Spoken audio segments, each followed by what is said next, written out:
Hey everyone, this is Lucas Bagno, an investor at Village Global, and I'm here with my co-host Ian Cinnamon.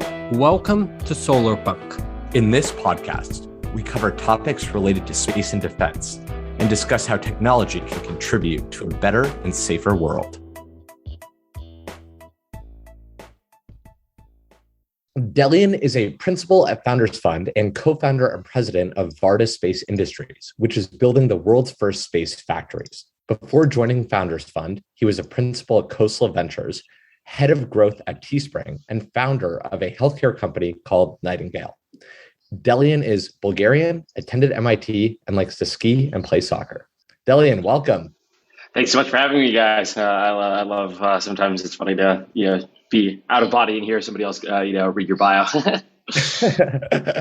it's a good bio. You have done a lot. And actually, speaking of all of the things that you've done, right? We just mentioned you founded Varda. You're an investor at Founders Fund. You run a podcast. Like you're working on a lot of different things. You were part of the major reason that there's this massive move to Miami, thanks to one of your tweets. Given all of that, what takes up most of your mind share? Like on a daily basis, what are you thinking the most about? Like, is it all of those at once? Is it broken up? What goes on in your brain? I tend to believe that most of the time, doing these various jobs requires being a bit of a firefighter. So, unfortunately, I'm in a mode right now where I can't afford too much, call it proactive work. I'm in a very sort of, reactive mode, and, life has ebbs and flows, right? At the very beginning of Varda, when I was, more in the ideation phase and, trying to find the team, it was a very sort of, proactive effort. So, nowadays, most of the, fires that need to be fought are, around Varda. There's occasional, things that come up, with some of the various portfolio companies that I have, over at Founders Fund. But, day to day, it's everything from, DoD customers to, upcoming media stories to fundraising to, you're catching me at, 15 weeks before we need to ship out, the first, hardware for our first mission.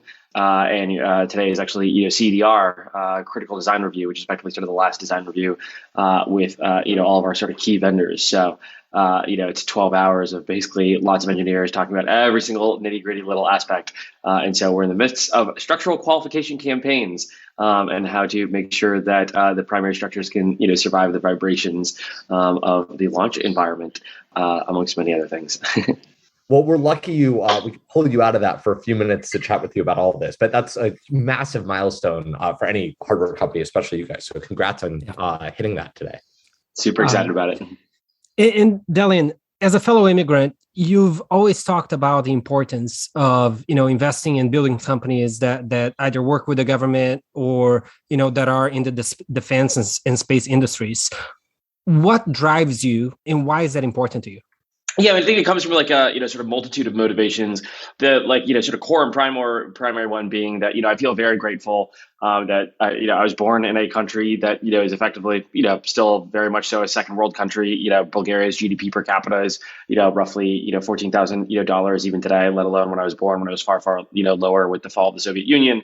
My parents were able to immigrate out to the United States. And get a sort of first-class education at the California Institute of Technology, sort of claw their way up from, moving to the States with $500 to, eventually being, very comfortably sort of upper middle class, and then got to get, educated at, one of the preeminent, engineering institutions myself, the Massachusetts Institute of, Technology. And I think that whole, path and, transition from, sort of middle of nowhere, second world country, to getting to, have a very, comfortable life and setting at a top tier institution is only really possible, in America. And I think the things that I've been able to, sort of accomplish are only possible in America. But fundamentally, that requires, the, institution and idea of America to continue to persist, which is largely, dependent on sort of, Western, values and democracies being the sort of predominant power structure of the entire world, right? I think at the moment that starts to, shift towards autocracies and totalitarian, regimes, I think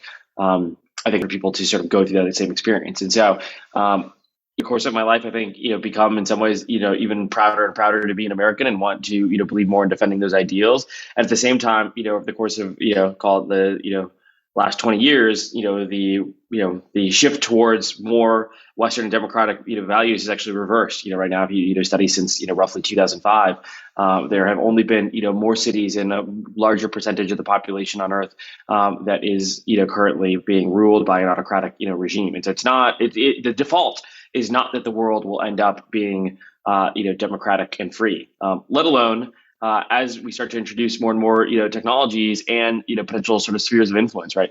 One of the things that I recently tweeted was that, one of my primary motivations for waking up every single day is to ensure that the, language spoken on the moon is mostly English, not Mandarin.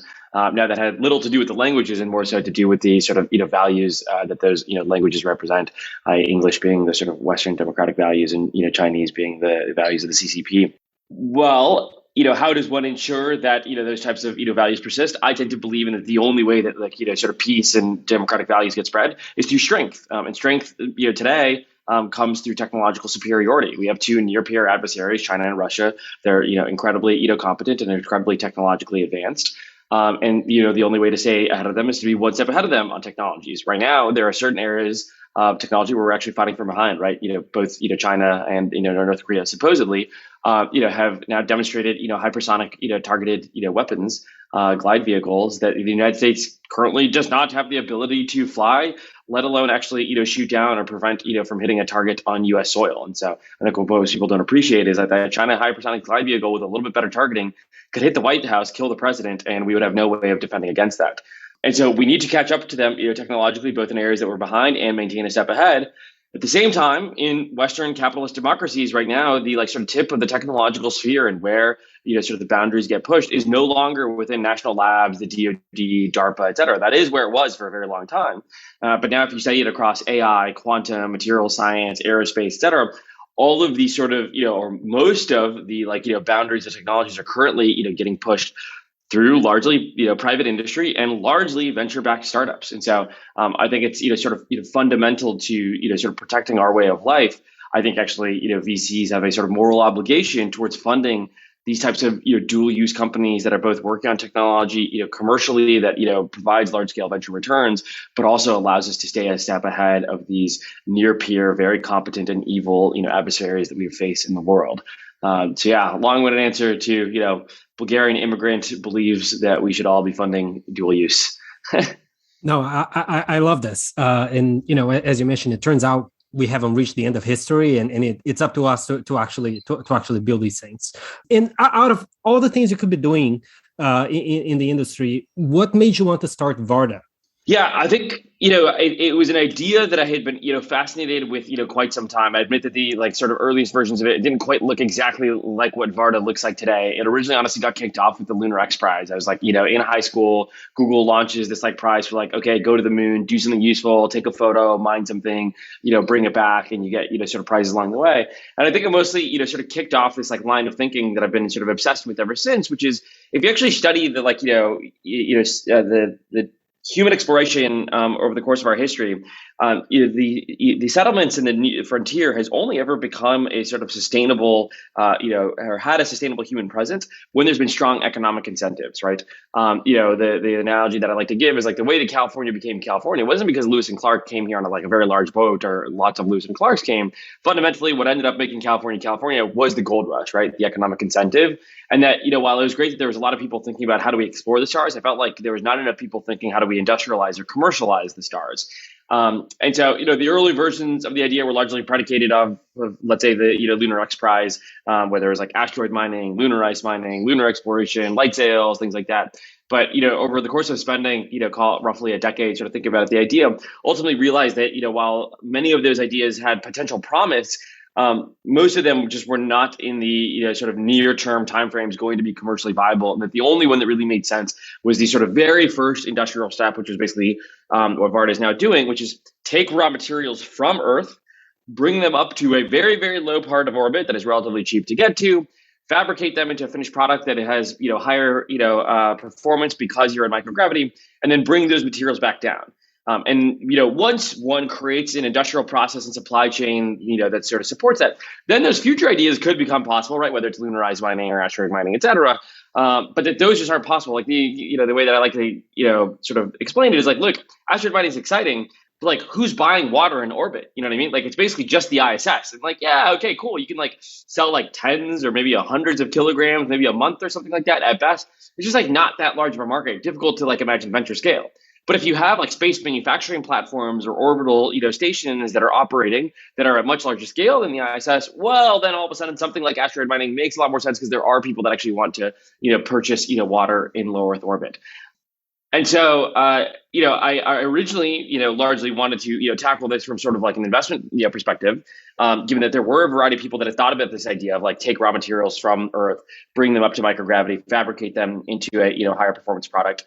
But I actually spent, the last half of 2019 and early of 2020, right before COVID, meeting with all these various groups that were working on it, and ultimately came away deciding that, I didn't think that any of them were taking the appropriate approach that actually, would lead to sort of venture scale. And there's sort of two primary, factors that, I was sort of disappointed by. The first was most of these groups were more interested in, sort of publishing research papers around the materials that they were working on, more so than actually, finding a commercial customer for what they were producing. And then the second, and in some ways more importantly, was none of these companies had the ambition to shift the supply chain of their material production in microgravity off of the ISS, right? The ISS does do on a very regular basis this type of material production, right? Merck, spends $15 million a year entirely on microgravity pharma experiments.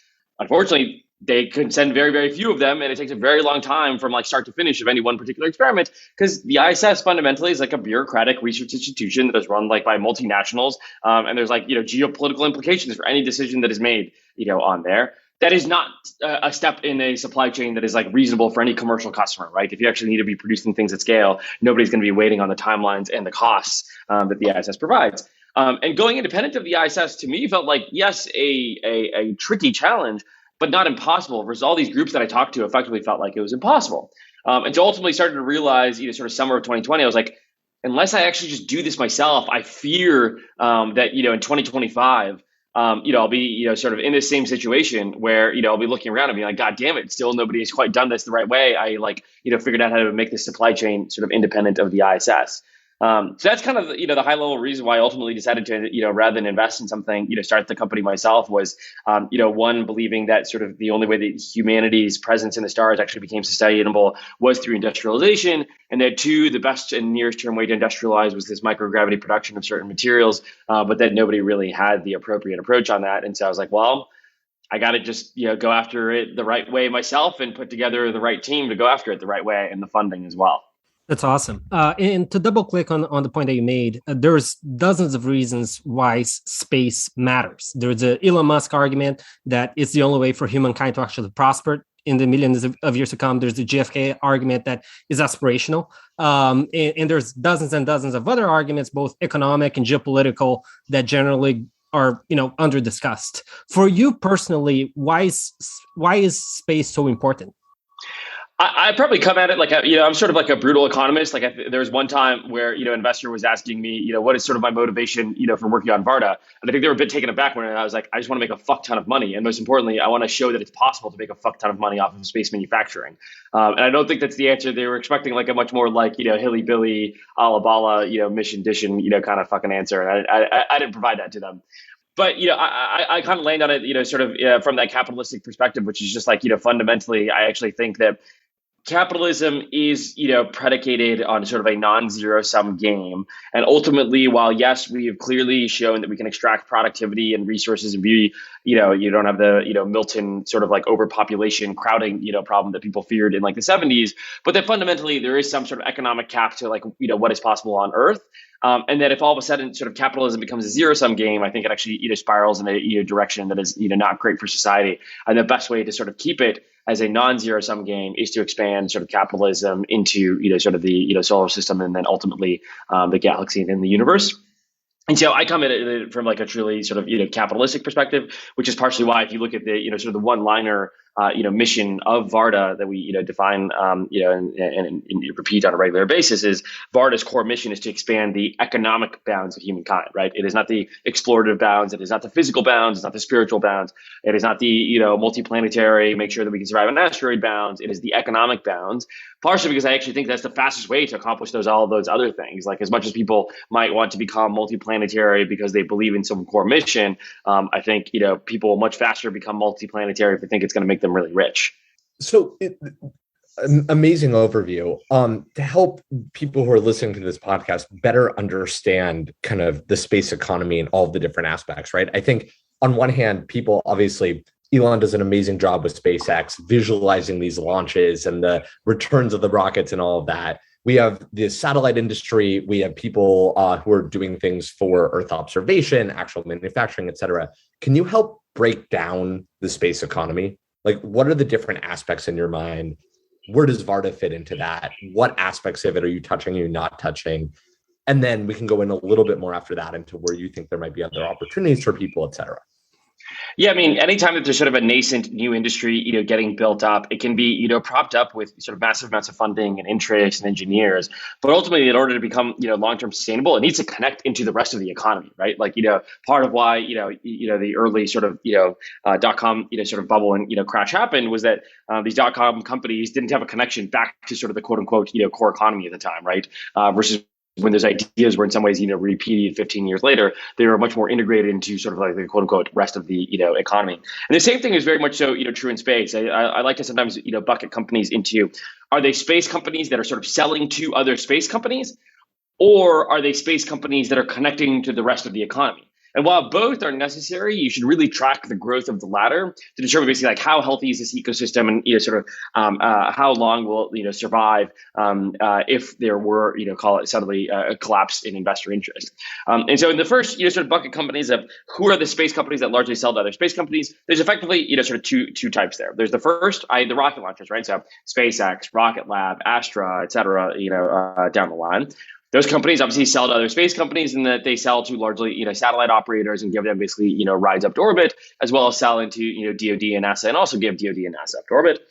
The second is what I call the sort of supply chain of space, right? That again, all of the things that are getting built, whether it's the rockets or the satellites or Varda's, orbital manufacturing stations. Those companies obviously don't build every single little thing, from scratch. And it turns out everything from the people that make, fasteners to aerospace flight computers, to solar panels. All of those are very important components of that space economy, and all of them largely sell to space companies. We've invested in some of these. One example, sort of in our portfolio is this company Hadrian.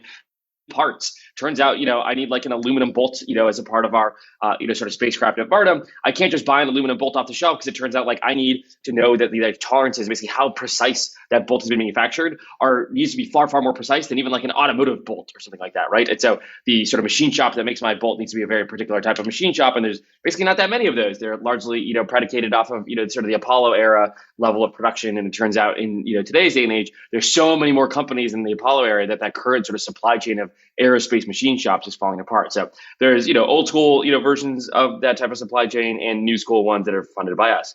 The second category of companies are what I call, the sort of, connection to the rest of the sort of economy, right? So the two sort of largest versions you somewhat touched on. So there's Earth observation companies like, Planet Labs, ISci, Spire. A couple of those are some of the sort of largest players around, sort of visual, photographs, as well as, synthetic aperture radar and infrared.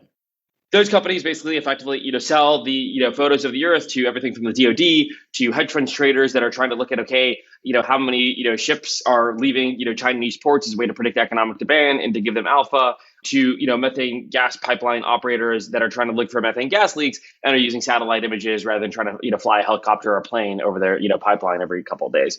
The next category of ways to sort of monetize in space that people have discovered, that allows you to connect to the rest of the space ecosystem is basically, sort of satellite communications, right? So Starlink obviously being right now the most prominent example. It's basically, rather than, trying to connect to a cell tower or, trying to, run some sort of fiber, instead, why don't you just use basically the, sort of satellite above you in the sky as a relay and use that to communicate.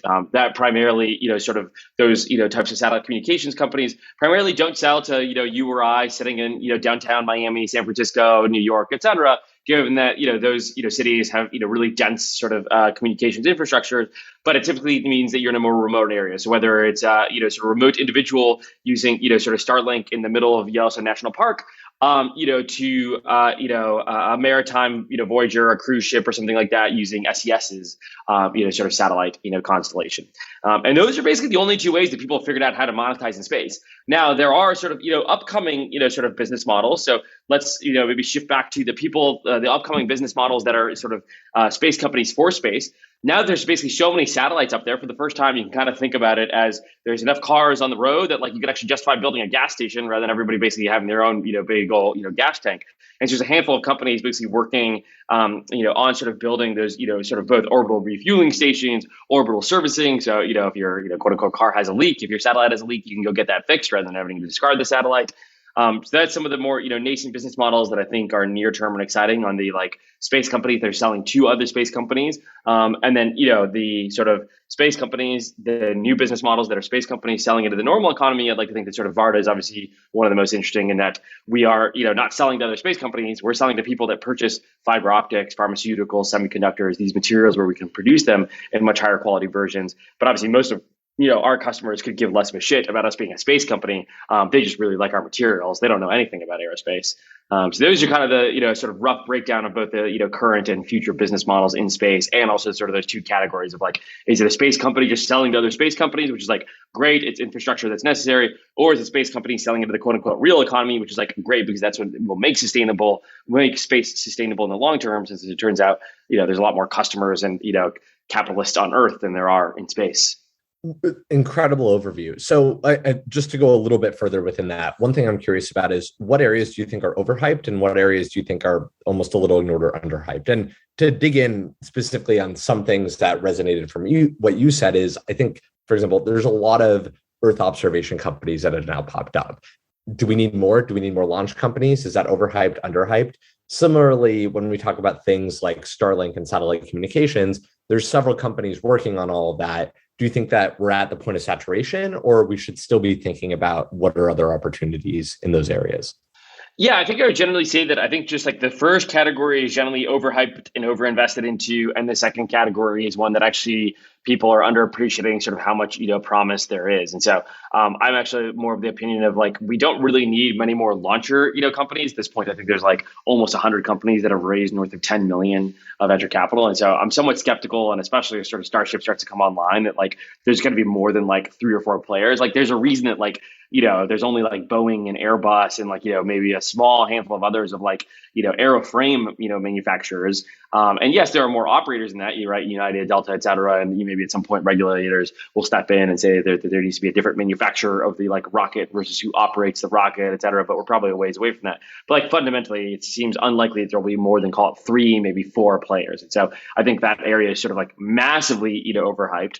I think the area of like the sort of supply chain actually, sort of for, call it, satellites, et cetera, is like massively underhyped. Like I think, VCs are underappreciating sort of, if you make, call it the best, sort of, aerospace grade solar panel or power system and make it super cheap and make it, at the cost of off the shelf consumer electronics. That's actually like sort of, a massive sort of venture scale market, but it's not something that people pay attention to because it's not like there's just sexiness around sort of, I feel like, firing off rockets that people appreciate. And then on the second half of the economy, both in Earth observation and in sort of satellite communications, I actually think that while yes, there are a lot of companies pursuing this, I actually still think there's sort of like a massive, untapped potential here. And part of it just comes to like, there's just so many different use cases, and there's just a lot of different industries where they haven't thought through what would I do if I had this type of satellite data. And then each individual industry's needs is actually like wildly different. So to like, double click on one of the use cases that I, sort of mentioned earlier, if you're a methane gas pipeline that is specifically trying to like, replace your like, once a week, like helicopter tour that you have to do over your, methane pipeline to make sure that there's no leaks for, regulatory reasons, and instead want to replace that with a satellite. Well, that satellite design looks wildly different than like the hedge fund that is trying to look at like how many ships are leaving Chinese ports. Both the like wavelength that you're looking for, right? Like methane has very particular wavelengths that it reflects, and so the basically like quote unquote camera that you need to design to look for methane looks wildly different than like the like camera that you need to design to look for ships leaving Chinese ports, where those satellites fly, how those satellites are designed, how big they are, what orbit they're in, et cetera. It's kind of hard. Like people think like, oh, you throw up a satellite and it can kind of go all over Earth, and it's like no, like you kind of get stuck in one particular lane, and unlike driving a car, it's actually pretty fucking hard to shift lanes, and so once you're up there, you're kind of up there for that particular use case. And I think there's actually a long tail of use cases for that type of Earth observation. And then same thing actually, with, sort of satellites, right? Starlink is great for the, sort of, Yellowstone and maybe like, maritime, use case where you need, sort of real time, but like, relatively low bandwidth. But let's say you're like, Netflix and you want to do sort of like, massive transfer of, data, and have a backup to call it like the undersea, fiber optic cables. There, you're actually much better off having like a, mid geo or full geo sort of, satellite. So call it, something that like Astronis is building, which is a very different looking satellite than what Starlink is building. That is, really optimized for, having much more bandwidth, but much higher latency, right? Where it turns out, the Netflixes of the world, they don't really care about latency, right? Because like it's not like you're trying to play a video game in real time like you are on Starlink, but they do care about how cheaply can you get my bandwidth, and like Starlink's bandwidth is in some ways kind of expensive because they do fly so low and they have to refresh their satellite constellation on a super regular basis because they fly so low. And again, why do they fly so low? Because they want sort of much tighter latency to compete for those types of consumer use cases. And so I think like people actually underappreciate just how much more value there is to, I think, be had in Earth observation and satellite communications. Not quite as I wouldn't say it's quite as underappreciated as that sort of supply chain that I mentioned earlier. But like in the grand scheme of relative to rockets, let's say, it's definitely nowhere near the level of hype of rockets. I think that's a great overview. So shifting away just from startups building in space, what do you think the general public misunderstands the most about space and the space economy right now? I think it's just like, exponential equations are just really hard to predict, across a variety of different industries, right? Whether it's, people underappreciating how quickly we went from like, supercomputers, requiring, full rooms to everybody having a personal PC. I think sort of, space is going through that, sort of same transition right now. The example that I kind of like to give is way before starting Varda and like, even, starting to think about, even investing in a company like this in like 2016, I was still working on my first company. I actually had a bet with a couple of my friends from MIT. We were like out to dinner and I was explaining to them like, hey, launch costs are dropping faster and faster. Yes, the Falcon 9 is not like reusable yet, but like the fact that they even got it to like land and crash on a barge, like means that they'll be able to land it without blowing up one day. Like now, is that going to take a year, 2 years, 3 years? Unclear, but like it's going to happen. And then the moment that happens, it's a massive drop in launch costs. And once that happens, people want to continue to drop it. And there will continue to be this sort of, Moore's law, type, decrease in launch costs. And what that means is that like one day the sort of like manufacturing in space is not just going to be done on the ISS, but it's going to be done independent of the ISS and commercially done. This was basically like, October 2016. I made the bet that basically by January 1st, 2022, there would be a company that manufactures something in orbit and brings it back down, for a profit. Unfortunately, I ended up obviously losing the bet. Varda has not yet done that, but I wasn't that far off. I'm going to be about 15 months off on like a 5.5 year long bet, which is I think like not the worst, sort of margin of error.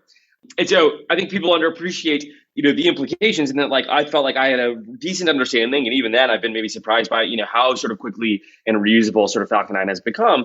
But I think now people underappreciate what is going to happen over the next decade. So my next bet, I sort of when I tell the story, I caution that sometimes I take these bets so seriously that I end up starting the fucking company to win the bet. So even if I missed it by 15 months, but the next bet that I have going is actually with my wife, where by 2032, I believe that year in 2032.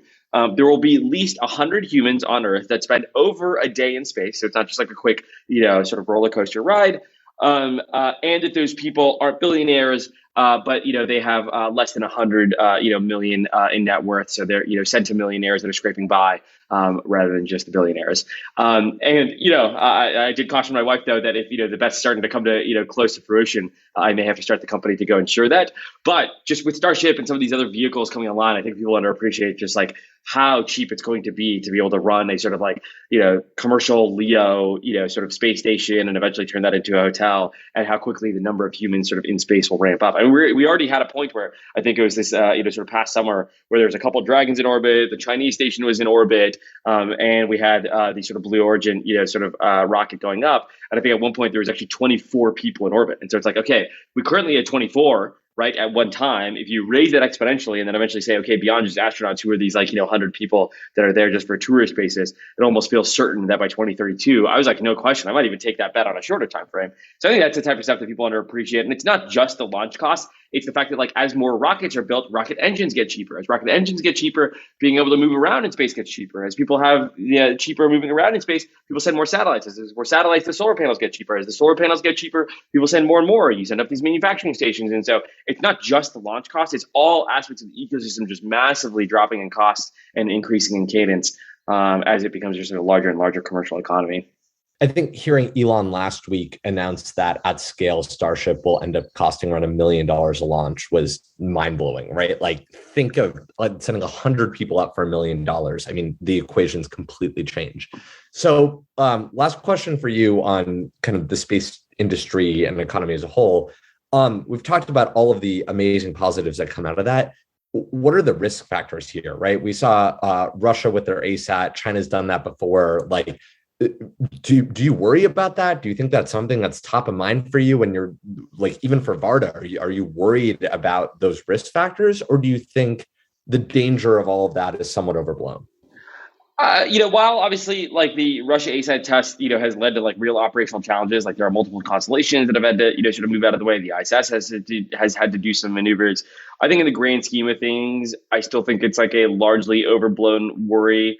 I think the combination of both, just as there's sort of like a carbon credit, sort of system that we, built up over time that has, made it so there's actually capitalistic incentives for eventually, going sort of quote unquote green. I think there will, soon be a set of regulations that does the same thing around sort of orbital debris and even, provide sort of bounties for people for, sort of deorbiting debris. And at least specifically for Varda, we're flying in such a low orbit that any debris that is up there deorbits quite quickly. And so it's actually a relatively like clean area of space. There's for sure risks that come to space, but I think more of it is going to be like, is there not enough of a, economic demand for people going to orbit or sending satellites to orbit such that like, Starship doesn't have enough cadence and so they build it into like a operational muscle.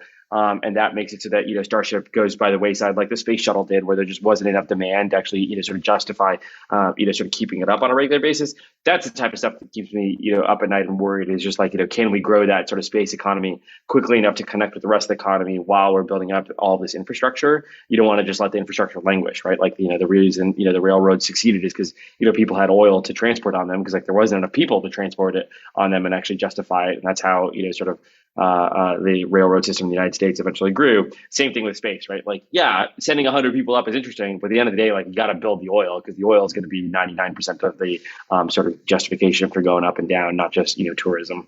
At a geopolitical level, I would imagine that you probably agree with the statement that we're in a space race right now. Can you help level set, the state of the discussions and where we're at now relative to the CCP, relative to Russia, and how concerned are you that we may not be that far ahead? Yeah, I mean, China last year effectively launched almost as much as the entire rest of the world combined.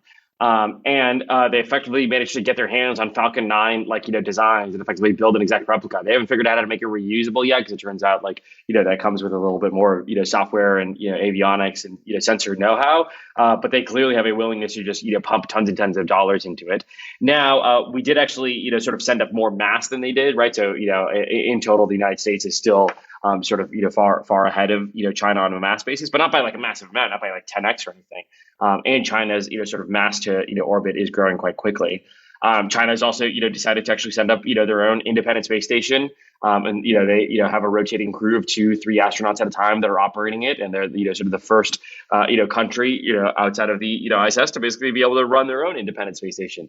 Hypersonic glide vehicles that I discussed earlier are effectively a space technology, right? Those glide vehicles go up on an actual rocket and then purposely, deorbit themselves from space to, choose and land on a target. And so, I absolutely think we're sort of in this, space race, and I think it's ever more important than before, given that, this, adversary, has shown a willingness to drive tons of capital and has a much, much larger economy than sort of the last, space race ever did. And so I think that's why you're starting to see a lot more counter reactions of, there's a congressional committee on hypersonics now. People are talking about, the United States, landing on the moon again, soon. And I could see these sort of, combined, sort of NASA plus Space Force budget over the course of the next decade, actually starting to approach the Apollo era in terms of a percentage of, GDP. I think part of it being that, the sort of the DoD budget on space has so massively increased, even if NASA necessarily, hasn't massively upsized. So we're still currently ahead. I think we have a chance to sort of maintain, being ahead. But it is not like it was a decade ago where we effectively had no competition. And Russia is still doing some things, but they are not, I think, a particularly large threat right now. Sort of in the space ecosystem, but China very much so is. And I'm sure you've heard this sort of stupid nihilistic criticism that, back in the Cold War, we sort of just spent all this money, that the space race was just a distraction between two nations that just, wanted to spend all this money to compete with each other. If we don't actually win this out, and, if we don't get ahead, what are the potential consequences for the US to lose the space race? Why should people care? Yeah, I mean, I think you can categorize sort of space expenditures into two buckets. The first is I think commercial companies and private companies should be able to do whatever the hell they want, right? So if venture capitalists want to pour a lot of dollars into it because they see that there will be returns in it, I don't think that the public should have sort of much of an opinion or input into that. I think it's only entirely a question of sort of where do public dollars go, and so I think I sort of share the Elon philosophy here, which is I'm not suggesting that call it 10% of our GDP should be spent on the space race. I do think there's a lot of problems down here and at home that should be focused on. But it's not clear to me that the right answer, which is today at 0.01% of the GDP, is the right answer. It's probably worth upsizing that by roughly 10x, and I still don't think that sort of hampers our ability to make progress in the problems that we have down here. And there's just been so much proof of just every public dollar spent on aerospace and space exploration has had massive implications and benefits for down here back at home, whether it's power systems that are built or medical devices that are based off of aerospace technology. There's so many sort of tangential benefits to sort of having that sort of inspired generation of engineers working on these types of very difficult problems that has such tangential sort of benefits down for life down here on Earth. And then obviously companies like Varda, where there's certain pharmaceutical drugs that literally aren't possible to be made down here on Earth. You need to make them in sort of the microgravity of space. So. Yeah, well, I think there's some merit to that argument if you take it to the extreme case of 50% of our GDP getting spent on space. I don't think that's what most folks in space are suggesting. Right. And maybe up until 3 years ago, people would look at this industry and they would say, well, this matters. But when you look at the founders that can actually start these are, Elon Musk, who was a billionaire before he started SpaceX, or Palmer Luckey that had Oculus before he started Anduril. And now we're seeing a new generation of space companies with you, Varda, and with Chris Hadrian. What has changed? I mean, one obvious thing is the three of us on this call are dying to fund the next Adrian, to fund the next Anduril. But from a playbook and founders starting these companies, what is different today than up until a few years ago? Yeah, I mean, I think it's two factors that are sort of playing both to the benefit of folks like Chris and I, which is first just the fundamental infrastructure cost, right? I was touching on this earlier of call it Varda's first mission that we're sending up that is a demonstration of our orbital manufacturing and sort of reentry system. Our budget in a sort of version of the world that existed, call it even 3, 4, or 5 years ago to send up that first mission probably would have been minimum 150, 175 million. Versus now we're basically doing that same equivalent mission and it'll probably be on the order of 20 or 25 million, right? And yes, while that is expensive, that is still very much so in venture scale of, hell, there are enterprise SaaS companies that build, sort of fundamental, infrastructure software that, burn through that much, on R&D as well. And so it's in the world of sort of, venture scale. And then the second is, not only have the sort of, costs gone down, but also investor appetite has massively grown as that sort of initial set of billionaire founders have proven that there are returns here, right? SpaceX now on the secondary market trading north of 100 billion means that there's a lot of people now that have made a lot of money in SpaceX. And it turns out, just like I was saying, the best way to get people to Mars is convince them they're going to make a lot of money. The best way to get people to invest into space more is to convince them they're going to make a lot of money. And the best way to convince them they're going to make them a lot of money is make them a lot of money. And a lot of people have made a lot of money in SpaceX, investing over the past decade. And so I think the combination of those two factors is leading to the sort of, call it barrier to entry or the bar that is required for, a founder wanting to start a space company being massively lower. Is it as easy as starting a, consumer social company, or an enterprise SaaS company? No, not quite yet. But it is no longer only in the realm of billionaires. Right. So the bar is lower. And what is your advice to young founders who want to build something in the space? Is there a playbook here that you think they can follow? Yeah, I mean, I think the thing that I always say is if you're going to make a space company, study the current business models and meet with a variety of the companies first. Especially if you're in that first category of like if you're a space company selling to other space companies, it's a pretty nascent ecosystem. Like I think there's approximately like at this point maybe 25 companies that have raised north of call it $10 million in like the last 3 or 4 years. So it's not like some like infinite set of customers. And so if like the product that you're building isn't going to be purchased by one of those 25 people, then you don't have a business model.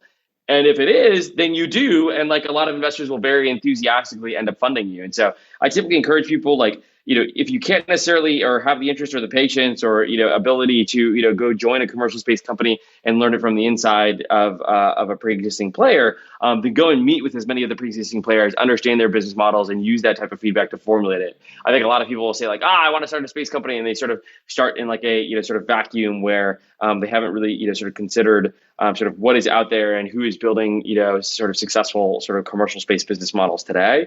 And I think sort of I benefited, let's say, from the fact that by being an investor in commercial space companies, I basically got paid to study commercial space business models for like 3.5 years, 4 years before deciding to pull the trigger on Varda. But you can definitely do that sort of same work by making it your nights and weekends hobby project. That's probably the primary thing. And then the second thing is sort of once deciding on and narrowing in on your area, I think sort of recruiting from sort of the pre-existing aerospace sort of networks is sort of the right way to go. I think a lot of times I see certain teams where it's like they have a really great idea, they've actually thought through the business model, but then like they have a core like avionics risk, and like none of the founding team is avionics engineers. And it's like, okay, well, I mean, as much as I like seeing 3 fresh out Stanford grads tackle this type of problem, it's like you probably should like just at least try and find one co-founder that like has a core area of expertise around this. So yeah, those are probably the 2 biggest things is think through the various pre-existing models, study them, and then find the right team. So as we think about making it easier for more people to dive into the space, right? I think launch costs going down is one major factor. Another question about a potential factor that would make it easier to start in the space is how do you think about government funding going into this, right? So programs like AFWERX, SpaceWorks, et cetera. Do you think that's a distraction for most companies? Do you think it helps them and gives them some initial revenue in the beginning to fund some of this development? And then in the same vein, how have you thought about that with Varda, both keeping you in line with your actual mission objectives and preventing it from becoming a distraction? Yeah, my answer for Varda and both my suggestion to sort of other founders is roughly the same in that I think they can be an extremely valuable customer, right? Unlike most customers, the DoD, like AFWERX, SpaceWorks, DIU, et cetera, is willing to pay for R&D as opposed to just being willing to pay for basically like a finished product that you deliver to them. And then I think has a lot of advantages if you can make it so that the R&D that the DoD is interested in funding aligns. Ideally, not, it's typically impossible to make it align perfectly, but call it at least has like 90 or 95% overlap with what you would have been doing for your commercial customers in the end game anyways. I think where some companies get like run astray is when they too much pivot back and forth towards various like SBIRs and phase 1s and phase 2s and just like, keep sort of going on that track and keep sort of pivoting their product line to try and focus on what is the latest sort of DoD solicitation and what is, sort of AFWERX asking for, as opposed to having a sort of pre-existing sort of strong viewpoint on like, this is what we are building. I mean, like we will apply for DoD grants or convince the DoD to create grants around the type of, technology that we're creating that will then, sort of go apply to. So yeah, I think I'm generally very pro. There are, shifts in the right direction.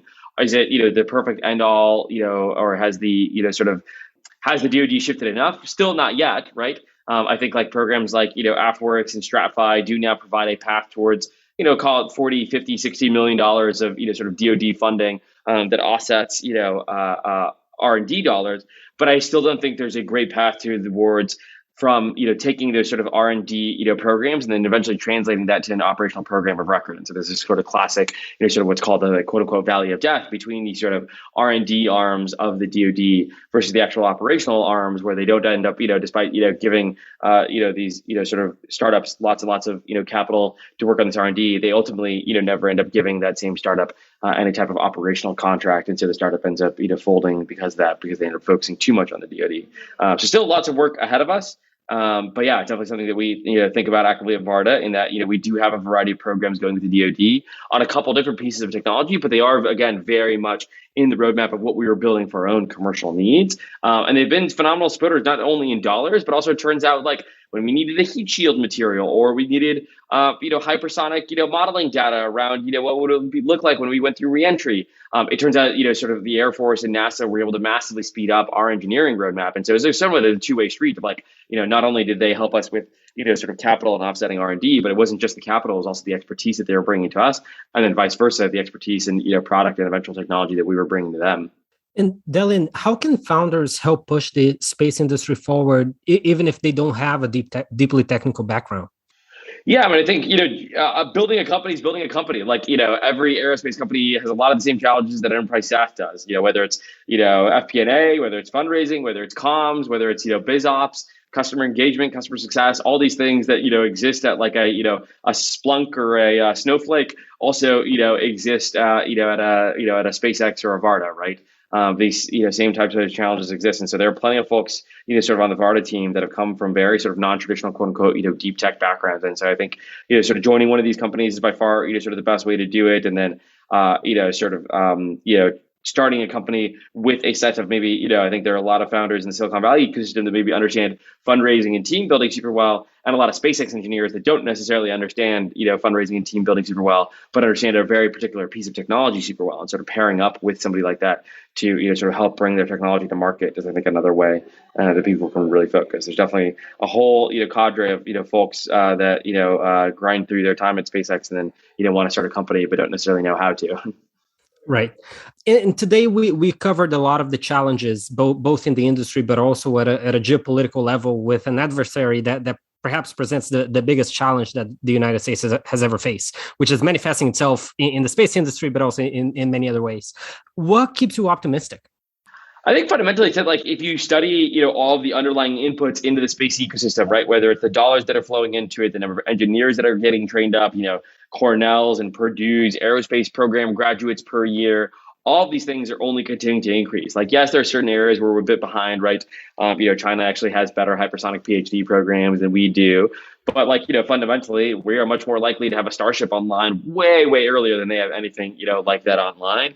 And that, the fact that we have Starship online will make it so that, any other technological advantage that they have will effectively be negated when we can, send, 100 tons, to orbit. You don't need a particularly precise hypersonic vehicle, if you can just send a massive one that is, sort of the size of a, semi truck.